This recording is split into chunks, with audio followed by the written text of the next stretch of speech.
Hello students. पिछले video में हमने बेसिस ऑफ क्लासिफिकेशन पढ़ा था, जिसमें मैंने आपको नंबर ऑफ सेल्स और सिमेट्री के बारे में मैंने आप लोगों को बताया था। आज मैं आप लोगों को ने जो इसका नेक्स्ट पॉइंट है एम्ब्रियोनिक डेवलपमेंट में एम्ब्रियोनिक डेवलपमेंट का क्लासिफिकेशन में क्या रोल रहता है, इसके बारे में आप लोगों को बताऊंगी। तो एम्ब्रियोनिक डेवलपमेंट भी क्लासिफिकेशन का एक मेन कैरेक्टर है।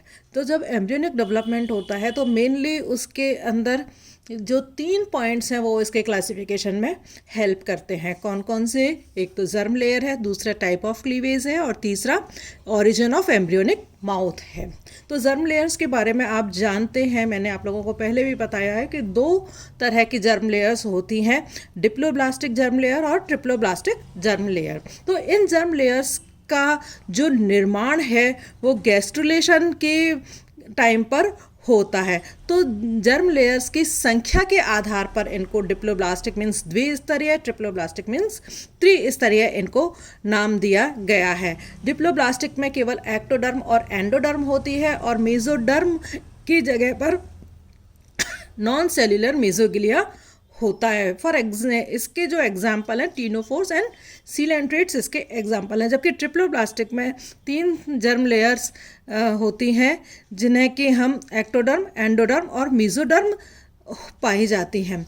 नाउ इसके जो एग्जाम्पल हैं सीलेंट्रेट्स और टीनोफोर्स को छोड़ करके बाकी सभी जो हैं ट्रिप्लोब्लास्टिक एनिमल्स के अंदर आते हैं। प्लेटीहेल्मिन्थीज से आगे जितने भी फाइलम हैं सब इसके अंदर आते हैं। नाउ टाइप्स ऑफ क्लीवेज जो है, जब फर्टिलाइजेशन हो जाता है सेल के अंदर, गैमेट्स आपस में मिल जाते हैं, मेल गैमेट्स और फीमेल गैमेट्स, और फर्टिलाइजेशन हो जाता है तो उसके बाद में जो क्लीवेज है वो उत्पन्न होना शुरू होता है। तो क्लीवेज के आधार पर भी जंतुओं का वर्गीकरण एक मेन कैरेक्टर है। तो क्लीवेज जो है एनिमल्स के अंदर कई तरह का होता है। फर्स्ट जैसे कि रेडियल क्लीवेज है, स्पाइरल क्लीवेज है और बाइलेटरल क्लीवेज है। 3 तरह के मेनली हम क्लीवेज जो है पढ़ते हैं। सबसे पहले पढ़ रहे हैं हम रेडियल क्लीवेज। रेडियल क्लीवेज की शुरुआत जो है जाइगोट जब बन जाता है तो उसमें पहले 2 जो क्लीवेज होते हैं या विदलन जो होते हैं, खांच जो होते हैं, वो 4 ब्लास्टोमियर्स का निर्माण करती हैं, मीन्स 4 सेल्स का निर्माण उनके बीच में होता है। और तीसरे विदलन के समय 8 कोरक खंडों का या ब्लास्टोमियर्स का निर्माण हो जाता है। तो क्लीवेज डिपेंड करता है कि ये जो 8 ब्लास्टोमियर्स हैं इनका अरेंजमेंट जो है वो किस तरह का है। तो ये जो ब्लास्टोमियर्स हैं वो 4 के टायर्स के रूप में प्रेजेंट रहते हैं, मीन्स 4 प्रेजेंट रहते हैं। तो इस रेडियल क्लीवेज में, इस विदलन में जो 2 टायर्स हैं वो जो 4 ब्लास्टोमियर्स के ऊपर दूसरे 4 ब्लास्टोमियर्स होते हैं, जिससे कि जब ऊपर से हम देखते हैं तो वो नीचे वाले ब्लास्टोमियर्स जो है वो हमें नज़र नहीं आते हैं। तो इस तरह से इनका जो क्लीवेज है, उस तरह के क्लीवेज को हम अनडिटर्मिनेट क्लीवेज कहते हैं और इस तरह के एग को अनडिटर्मिनेट टाइप एग जो है हम कहते हैं। तो इस प्रकार के क्लीवेज में जो सेल्स होती हैं उनका सेल्स का भविष्य जो है वो निर्धारित नहीं हो पाता है, मीन्स फ्यूचर का उसमें पता नहीं चलता है कि जो सेल्स हैं वो क्या बनेंगी। तो फाइलम पॉरीफेरा और इकाइनोडर्मेटा में ये इस तरह की सेल्स जो है रेडियल क्लीवेज जो है पाया जाता है। डायग्राम में जैसे कि आप लोगों को दिखाई दे रहा है, ये जो है रेडियल क्लीवेज है जिसमें 4 सेल्स जो हैं वो नीचे की 4 सेल्स के ऊपर है। दूसरी तरह का क्लीवेज है स्पाइरल क्लीवेज। तो इस तरह के क्लीवेज हैं जो 8 सेल्स हैं, 8 जो ब्लास्टोमियर्स हैं वो 4 के जो ब्लास्टोमियर्स के जो 2 टायर्स बनते हैं उसमें ये जो सेल्स हैं आपस में एक दूसरे के बीच में स्थित रहती हैं, मीन्स सारी जो सेल्स हैं वो हमें बहुत क्लियरली दिखाई देती हैं बीच में। मीन्स इस तरह से जो सेल्स का अरेंजमेंट है वो स्पाइरल क्लीवेज में अरेंजमेंट सेल्स का इस तरह से हो सकता है जैसा चित्र में दिखाया गया है। तो इस तरह के जो एग्स होते हैं उनको डिटर्मिनेट एग्स कहते हैं और उन एग्स में जो इस तरह का क्लीवेज पाया जाता है उसको हम डिटर्मिनेट क्लीवेज कहते हैं। Determinate cleavage means in animals का भविष्य 4 जो ब्लास्टोमियर्स बनते हैं तभी इन एनिमल्स का भविष्य तय हो जाता है कि वो किस तरह के होंगे। तो इस वजह से ही इसको इस तरह के क्लीवेज को डिटर्मिनेट क्लीवेज भी हम कहते हैं। तो प्लेटीहेल्मिन्थीज, एस्कीहेल्मिन्थीज, एनेलिडा, आर्थ्रोपोडा और मोलस्का, इन सब में जो क्लीवेज पाया जाता है वो स्पाइरल क्लीवेज उनके अंदर पाया जाता है।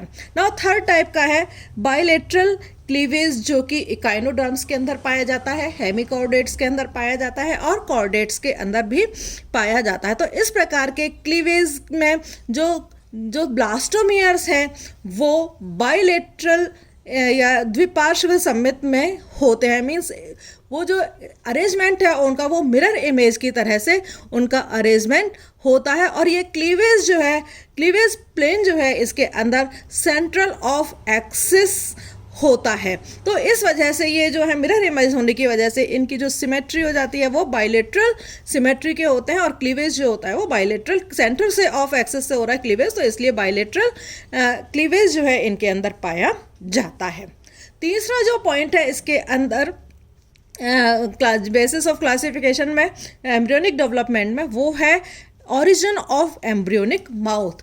मीन्स जब डेवलपमेंट होता है तो ब्लास्टोपोर से पहले किस अंग का निर्माण होता है। तो भ्रूणीय परिवर्धन के दौरान जो गैस्ट्रुलेशन है उस समय ही ब्लास्टोपोर का निर्माण होता है। गैस्ट्रुलेशन में ब्लास्टोपोर का निर्माण होता है और ब्लास्टोपोर के भविष्य के आधार पर ही बाइलेटेरिया को फिर 2 भागों में बांटा गया है। कौन कौन से हैं? एक तो प्रोटोस्टोमिया और दूसरा है ड्यूटेरोस्टोमिया। तो प्रोटोस्टोमिया कौन सा वाला होता है? जिसमें ब्लास्टोपोर से पहले माउथ का निर्माण होता है। मीन्स ब्लास्टोपोर से क्या बनेगा? माउथ का निर्माण होता है। ऐसे जंतुओं को हम प्रोटोस्टोमिया कहते हैं, या प्रोटोस्टोमिया वर्ग के अंतर्गत इनको रखा गया है। तो इस समूह के जंतुओं में स्पाइरल और डिटर्मिनेट क्लीवेज जो है पाया जाता है। तो प्रोटोस्टोमिया के जो सदस्य हो जाते हैं वो एसिलोमेट हो जाते हैं, सीडोसिलोमेट होते हैं, और स्काइजोसिलोमेट मीन्स ये जो एनिमल्स हैं इन जिनमें ये सब कैसे होते हैं? प्रोटोस्टोमिया होते हैं। इसके अंतर्गत फाइलम जो होते हैं प्लेटीहेल्मिन्थीज, एस्कीहेल्मिन्थीज, एनेलिडा, आर्थ्रोपोडा और मोलस्का भी आते हैं। तो प्रोटोस्टोमिया मीन्स नाम से जैसे जाहिर है, प्रोटो मीन्स पहले जो बना क्या? माउथ। दूसरा जो है ड्यूटेरोस्टोमिया, यदि ब्लास्टोपोर के द्वारा पहले एनस का निर्माण होता है तो ऐसे जंतुओं को ड्यूटेरोस्टोमिया के अंतर्गत रखा गया है। तो इस समूह के जंतुओं का जो क्लीवेज है वो रेडियल एंड अनडिटर्मिनेट टाइप का इनके अंदर क्लीवेज जो है वो होता है। तो ड्यूटेरोस्टोमिया के अंतर्गत एंटीरोसिलोमेट एनिमल्स जो हैं वो सब आते हैं। तो इसमें जो फाइलम इंक्लूड हो जाते हैं वो कौन कौन से होते हैं? इकाइनोडर्मेटा, हेमिकॉर्डेटा और कॉर्डेटा होते हैं। ड्यूटेरो के नाम से पता चलता है जैसे कि सेकंड माउथ, मतलब दूसरी बार में माउथ बना है, पहले एनस यहाँ पर बनता है। नाउ क्लासिफिकेशन के पॉइंट ऑफ व्यू से देखें कि इन सब का रोल क्लासिफिकेशन में किस तरह से है, तो आप देखेंगे कि सबसे पहले जो एनिमल किंगडम है उसको प्रोटोजोआ और मेटाजोआ में बांटा गया था, पहले भी बताया था मैंने आप लोगों को। फिर मेटाजोआ की जो ब्रांचेस हैं वो पैराजोआ, मेसोजोआ और ह्यूमेटोजोआ में आते हैं। पैराजोआ में पॉरीफेरा ग्रुप के जो एनिमल्स हैं वो आ जाते हैं, प्रोटोजोआ में प्रोटोजोअन्स एनिमल्स आ जाते हैं, और मेसोजोआ में एग्नेटोजोआ के जो इन्वर्टिब्रेट एनिमल्स हैं, इन्वर्टिब्रेट एनिमल्स के टिश्यूज़ के अंदर या फ्लूइड के अंदर जो है वो पैरासाइट्स फॉर्म में रहते हैं। ठीक है, नाउ पैराजोआ से पॉरीफेरा संघ बना और मेसोजोआ संघ बनता है। एंड ह्यूमेटोजोआ फिर 2 में डिवाइड होता है इनकी सिमेट्री के आधार पर, सममिति के आधार पर, रेडिएटा एंड बाइलेटेरिया। रेडिएटा में मैंने आप लोगों को बताया था कि सिलेंट्रेट्स और टीनोफोर्स के जो एनिमल्स हैं वो रेडिएटर के अंदर आते हैं, और फिर रेडिया और बाइलेटेरिया को फिर उनके माउथ और एनस की प्रेजेंस के आधार पर इनसे 2 भागों में बांटा गया, प्रोटोस्टोमिया और ड्यूटेरोस्टोमिया। तो प्रोटोस्टोमिया के अंदर आने वाले जो एनिमल्स हैं एसिलोमेट्स, सीडोसिलोमेट्स और शाइजोसिलोमेट्स आते हैं इसके अंदर। एसिलोमेट में प्लेटीहेल्मिन्थीज आता है, सीडोसिलोमेट्स में एस्कीहेल्मिन्थीज आता है, और शाइजोसिलोमेट्स में एनेलिडा, आर्थ्रोपोडा और मोलस्का के जो सभी एनिमल्स हैं वो इसके अंदर आ जाते हैं। एंड ड्यूटेरोस्टोमिया में एकाइनोडर्मेटा, हेमिकॉर्डेटा और कॉर्डेटा जो है आ जाते हैं। जैसा कि डायग्राम से पता चल रहा है, यहाँ पर ओरिजिन ऑफ माउथ है, ब्लास्टो पोर का निर्माण हो रहा है। ब्लास्टोपोर से यदि माउथ का निर्माण है तो ये कैसे हो जाता है, प्रोटोस्टोमिया हो जाते हैं। और ब्लास्टोपोर से एनस का निर्माण पहले होता है तो ये कैसे हो जाते हैं, एनिमल्स, ड्यूटेरोस्टोमिया एनिमल्स जो हैं वो इनके अंदर हो जाते हैं। Now Jannes basis of classification का जो नेक्स्ट पॉइंट है वो है सेगमेंटेशन, खंडी भवन जिसको हम कहते हैं। तो शरीर का खंडों में विभक्त होना क्या कहलाता है, खंडी भवन कहलाता है। तो खंडी भवन के आधार पर जो एनिमल्स हैं वो दो तरीके के होते हैं, दो सेगमेंटेशन जो है वो दो तरीके का होता है। एक तो सुपरफिशियल सेगमेंटेशन, सतही खंडी भवन, और दूसरा वास्तविक या मेटामेरिक सेगमेंटेशन जिसको हम कहते हैं। तो दो तरह का सेगमेंटेशन पाया जाता है। तो सुपरफिशियल सेगमेंटेशन क्या होता है, जब जंतुओं में खंडी भवन बाहर से तो दिखाई देता हो पर भीतर की ओर इनका किसी तरह का भी सेगमेंटेशन नहीं हो, तो इसको हम सतही खंडी भवन ये कहते हैं। जैसे कि सीलेंट्रेट्स और सीडोसिलोमेंट्रेट्स में होता है। तो इस तरह के सीलेंट में केवल जो एक्टोडर्म होती है उसके अंदर ही जो है सेगमेंटेशन है, बाकी किसी ऑर्गन के अंदर की तरफ जो है उनके अंदर कहीं सेगमेंटेशन इनके अंदर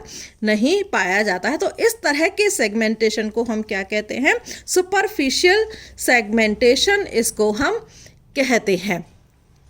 ठीक है, दूसरा जो है वास्तविक और मेटामेरिक सेगमेंटेशन क्या होता है, जब बाहर और भीतर दोनों ही तरफ स्पष्ट सेगमेंटेशन दिखाई देता है तो उसे हम वास्तविक खंडी भवन कहते हैं। जैसे कि डायग्राम से पता चल रहा है, साफ ये खंडी भवन जो है इनके अंदर सेगमेंटेशन जो है इनके अंदर हो रहा है। तो इसमें जो आंतरांगों या ऑर्गेनल्स जो हैं उनकी अंग जो है उनमें खंडों की जो अंग होते हैं खंडों में, अलग अलग खंडों में उन अंगों की रिपीटिशन जो है वो होता रहता है। मीन्स हर एक सेगमेंट के अंदर वो सारे ऑर्गन्स जो हैं वो पाए जाते हैं। फॉर एग्जांपल एनेलिडा, आर्थ्रोपोडा और वर्टिब्रेटा, इनमें अच्छा सेगमेंटेशन जो है इनके अंदर पाया जाता है। एनेलिडा के सदस्यों में भी मेटामेरिक सेगमेंटेशन जो है क्लियरली देखा जा सकता है, लेकिन जो आर्थ्रोपोड्स के एनिमल्स हैं उनमें, जो एडल्ट्स एनिमल्स हो जाते हैं उनमें क्लियर सेगमेंटेशन नहीं होता है, और जबकि लार्वल स्टेजेस में अच्छे से सेगमेंटेशन दिखाई देता है। आर्थ्रोपोडा संघ के इसके अलावा जो वर्टिब्रेटा के जो सदस्य होते हैं उनके अंदर भी सेगमेंटेशन पाया जाता है। जैसे कि वर्टिब्रीज हैं, नर्व्स हैं, मसल्स हैं, इनसे हम देखते हैं कि इनके इससे पता चलता है कि जो वर्टिब्रेट्स हैं उनके अंदर भी सेगमेंटेशन जो है वो इनके अंदर पाया जाता है। ठीक है, नाउ क्या फ़ायदा है सेगमेंटेशन का,